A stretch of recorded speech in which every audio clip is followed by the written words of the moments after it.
Boa tarde, hoje eu estou aqui com a professora Thaís, professora de língua portuguesa, do 9º ano. Eu sou a pedagoga Jusilane, trabalho 20 horas no período da tarde e hoje, nesse momento de hora de atividade, a gente vai discutir algumas coisinhas relevantes ao processo de ensino-aprendizagem referente ao 9º ano.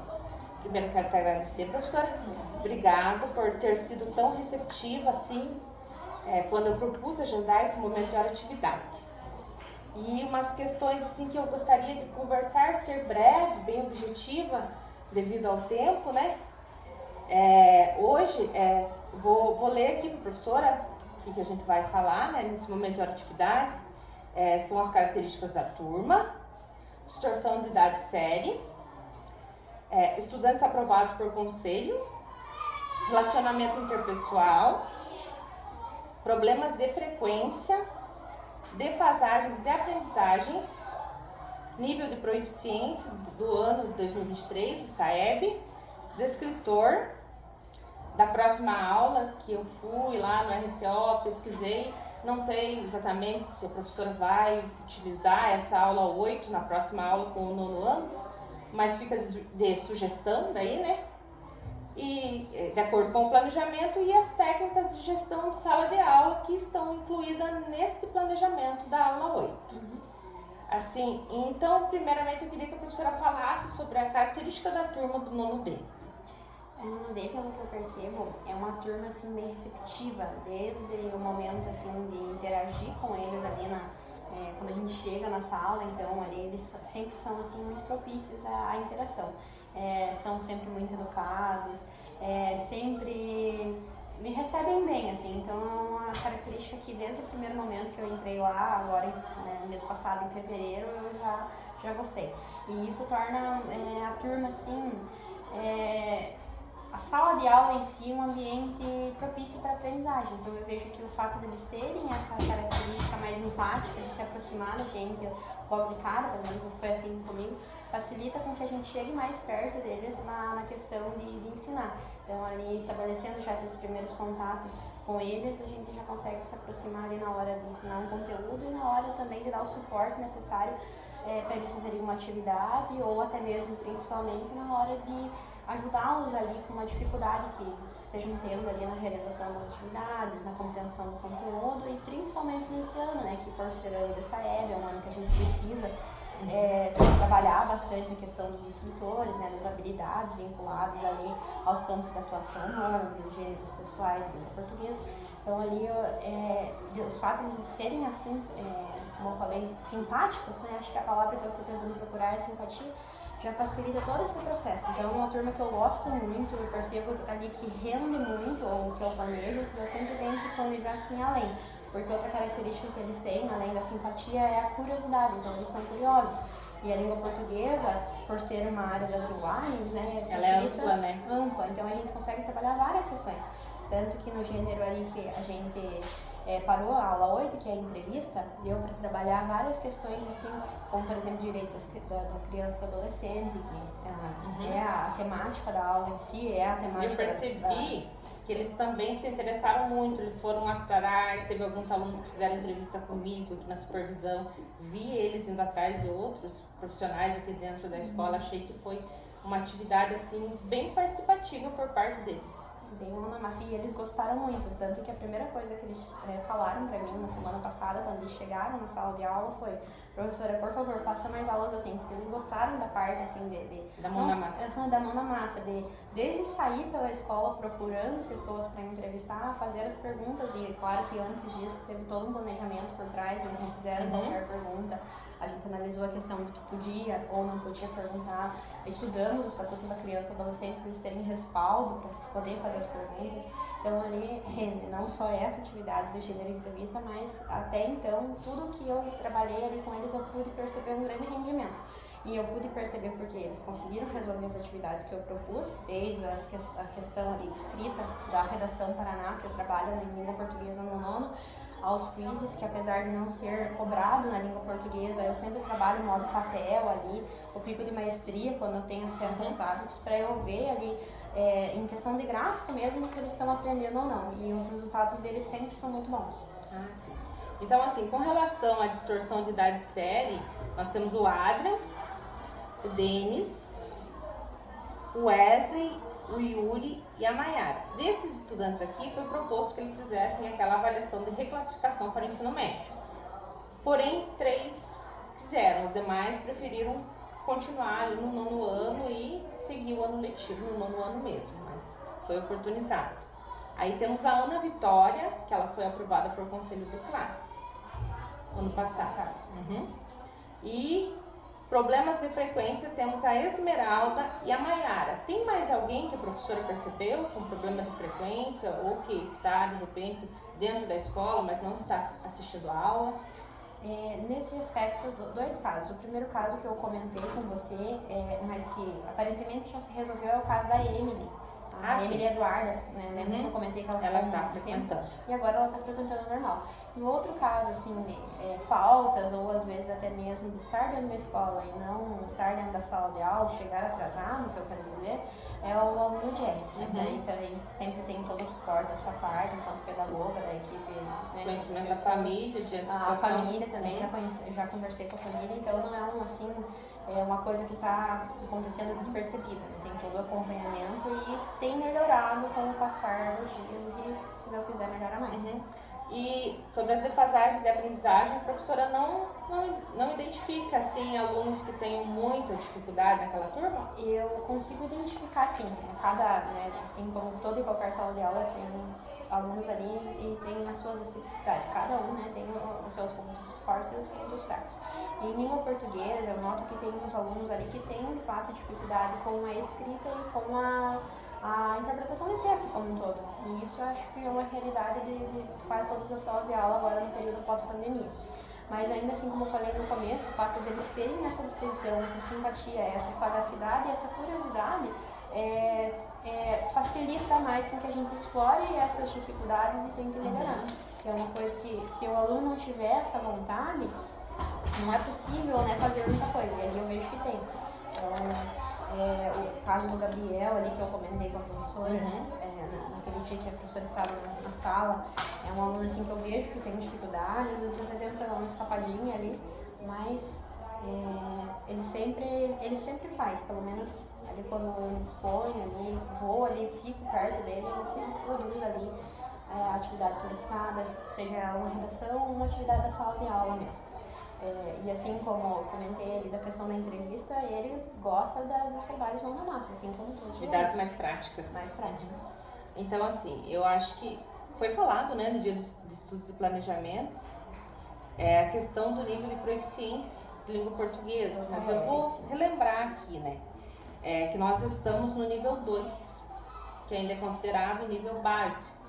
São 8 níveis, né, no 9º ano, e nós estamos no nível 2.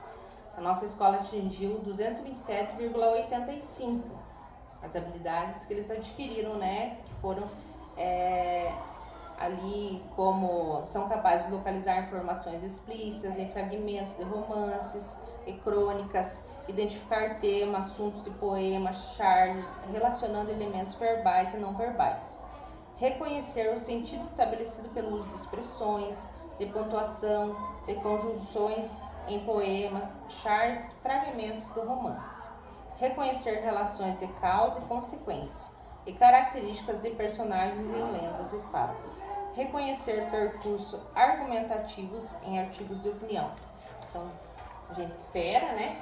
Eu acredito que vamos conseguir, né, avançar, ao menos no nível 3, né? Que são habilidades que eles ainda precisam desenvolver, as que foram citadas anteriormente, e localizar informações explícitas em crônicas, fábulas, identificar os elementos narrativos em letras de música, fábulas, reconhecer a finalidade de abaixo-assinado, verbetes, reconhecer a relação entre pronomes e suas referentes relações de causa e consequência, fragmentos de romances, diários, crônicas, reportagens e máximas, provérbios, interpretar o sentido de conjunções de advérbios e as relações entre elementos verbais e não verbais em tirinhas, fragmentos de romance, reportagem e crônicas, comparar textos de gênero diferentes que abordem o mesmo tema, inferir tema,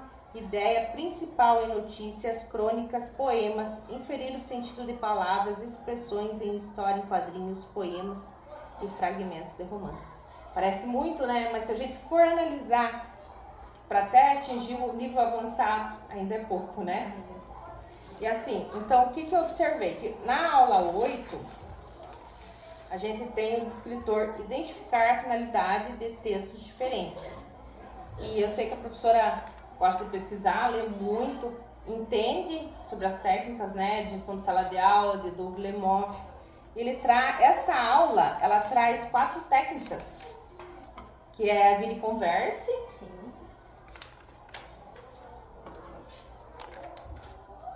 Identifique e localize. Mostre-me. E todo mundo escreve.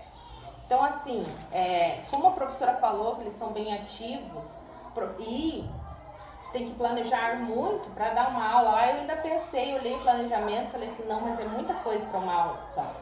De fato, eu não consegui trabalhar em uma aula. Né? É uma aula para eu explicar o que era o gênero, entrevista, suas características, falar ali de coisas que são típicas do gênero, como é o caso dos modalizadores discursivos. E daí mais uma aula para eu explicar a temática, que seria a produção de texto, no caso, os direitos da criança e do adolescente, para a gente analisar materiais sobre, para eles poderem elaborar as perguntas, e uma terceira aula para a realização da entrevista. E ainda uma quarta aula para eles conseguirem ali transcrever essa entrevista, né? Porque é uma das características desse texto, normalmente ele é transcrito, depois produzido, na plataforma da Redação Paraná para contemplar a segunda produção. Mas com relação com essa técnica aqui, Vire e Converse, onde que a professora encaminhando a turma por frases de apoio, eles conseguem virar e conversar sobre o conteúdo? Consegue, tanto que para conseguir exercer essa técnica de um jeito efetivo, a proposta da realização da entrevista era em dupla. Então isso já favorecia o diálogo, então eles tinham que virar e conversar acerca dessas questões. De produzir uma entrevista e de conseguir encaixar a temática dos direitos da criança e do adolescente em perguntas para fazer para profissionais de educação. Então, eu utilizei dessa forma. A técnica que você falou no final, que é a técnica Todo Mundo Escreve, ao final da aula a gente produziu ali a redação. Nos últimos momentos ali, que essa técnica normalmente eu vejo nas minhas aulas, eu consigo utilizar mais ao final, eu levei um caça-palavras, e nesse caça-palavras tinha as principais características da entrevista e os principais modelizadores discursivos, como certamente, com certeza. Então, aí eles encontravam ali essas palavras e eles tinham que produzir frases utilizando pelo menos 3 a 4 delas. Então, como a professora comentou, nesse planejamento da RCO aqui, ela também está com uma atividade final. Na verdade, lá eu cliquei aula 8, que seria a aula que a professora não tinha dado, mas assim no sistema ele aparece como aula 6. Esta aula aqui, reconhecer os tipos de predicativos, objetivo. A professora ainda não trabalhou, ainda né? Não, eu achei que porque eu falei assim, entrevista. não. Entrevista eu trabalhei antes, foi da semana porque passada. também acho que é o mesmo descritor, não é? E também trabalha outros escritores, né? Como tem a questão do escritor de a gente inferir informações implícitas no texto, daí trabalha toda a questão da inferência. Então, toda a aula permite, assim como permite que a gente trabalhe com mais uma técnica de gestão de sala de aula, a gente consegue contemplar mais um escritor, né? Porque querendo ou não é uma habilidade. Então, esta aula mesmo dos predicativos, né? Tanto do sujeito quanto do objeto, eu ainda não trabalhei. Eu irei trabalhar entre hoje e amanhã. Mas a entrevista, que acredito que seja a aula 7, então, questão de engano, já trabalhei, eles, como eu falei, já fizeram todo esse processo de realizar a entrevista e também de produzir na plataforma. A aula 7, sim, eu vi. Mas só que quando você clicar lá na aula 8, ele aparece 6, mas é a aula 8, na sequência do RCO. E identifique e localize. Você consegue perceber se os alunos conseguem fazer esta correção eles mesmos da atividade? Enquanto você vai passando, eles conseguem corrigir a atividade para adquirir essa responsabilidade ali no ambiente escolar? E não que seja uma técnica, mas uma estratégia que eu utilizo para conseguir exercer esse passo é fazer a correção junto com eles ali. Então eu passo uma atividade, dou todo o suporte enquanto eles realizam, né, de ajudar os alunos que têm dificuldade, e ao final a gente corrige junto. E para identificar e localizar, né, os termos ali da atividade, eu sempre pergunto para eles por que a questão que está certa e por que está errada está errada, né? No intuito de porque tem que ser analisada, né? Se eles conseguiram de fato corrigir aquela atividade com efetividade, se conseguiram ali trabalhar a habilidade no estudante, né? A partir daquela correção, para que eles se entendam ali mesmo, não meramente ali certo e errado, mas que eles façam uma reflexão a partir ali daquela correção. Porque aprender com o erro, né, que aliás faz parte de outra técnica do Alemão, também faz parte, e eu acredito que errar de certa forma gera mais aprendizado do que o acerto, porque por vezes pode acontecer de eu acertar hoje, por conta daquela teoria lá da falsa competência que tem na psicologia, né? E amanhã eu vou fazer a mesma coisa e eu acabar errando por falta de atenção. Agora, se eu erro hoje e eu vou tentar amanhã, eu vou ter um cuidado maior para não errar novamente. Então, ali, a cultura do erro ali é uma coisa assim que é válida tanto para essa turma quanto para outras, assim, principalmente em língua portuguesa, que, como a gente falou aqui, aborda amplas linguagens ali. Mas por conta do meu tempo aqui, do meu vídeo, né, que eu vou postar ali para a professora, então a professora acha que como sugestão consegue aplicar essas técnicas